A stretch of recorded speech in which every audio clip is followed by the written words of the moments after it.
ഉറക്കമൊക്കെ കഴിഞ്ഞ് എഴുന്നേറ്റപ്പോഴേക്കും ദേ നല്ല മഴയായിരുന്നു കേട്ടോ. അതേ മിറ്റം നിറച്ച് ഇല വീണ് കിടക്കുന്നുണ്ട്.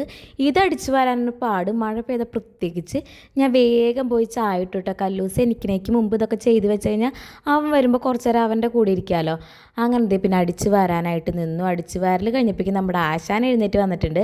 അപ്പോഴേക്കും ഞാൻ അടുപ്പത്ത് തീയും കൂട്ടിയും ചോറ് ഊറ്റാനിട്ടുണ്ട് കേട്ടോ. അപ്പോൾ അതേ അവനെ എടുത്ത് കളിപ്പിക്കലായി. പിന്നെ ഞാൻ കുളി കഴിഞ്ഞ് വന്നപ്പോഴാണ് അച്ഛൻ്റെ അയില കൊണ്ടുവന്നിട്ടുണ്ട്. അപ്പം ഞാൻ അത് നന്നാക്കണം. എനിക്ക് ഇതൊക്കെ നന്നാക്കാൻ ഭയങ്കര ഇഷ്ടം കേട്ടോ. മീൻ നന്നാക്കൽ എനിക്ക് ഭയങ്കര ഇഷ്ടമുള്ള പണിയാണ്. ചിലവരൊക്കെ പറയും കുളി കഴിഞ്ഞാൽ മീൻ നന്നാക്കില്ല നാറുന്നൊക്കെ. പക്ഷേ എനിക്ക് അങ്ങനെ നാറ്റൊക്കെ ആയിട്ട് തോന്നിയിട്ടില്ല കേട്ടോ. കാരണം ഇത് നന്നാക്കി കഴിഞ്ഞിട്ട് ഞാൻ ഹാൻഡ് വാഷൊക്കെ ഇട്ട് മേത്ത് തീർക്കാണ്ടൊക്കെയാണ് നന്നാക്കുക. അപ്പം ഞാൻ ദേ മീനൊക്കെ നന്നാക്കി വെച്ചിട്ടുണ്ട്. പിന്നെ ഞാനിങ്ങനെ കറിയൊന്നും ഉണ്ടാക്കാറില്ല. അപ്പം ഞാൻ പ്രത്യേകിച്ച് മുളക് ഇട്ട കറി ഞാൻ ഉണ്ടാക്കാറില്ല. അപ്പോൾ യൂട്യൂബിൽ നോക്കി ഒരു റെസിപ്പിയൊക്കെ കണ്ടുപിടിച്ച് ദേ ഞാൻ ഉണ്ടാക്കി കേട്ടോ. പുളി ഒരല്പം കൂടിപ്പോയി, എന്നാലും കുഴപ്പമില്ല, നമുക്ക് അഡ്ജസ്റ്റ് ചെയ്യാം, ഫസ്റ്റ് ടൈം അല്ലേ.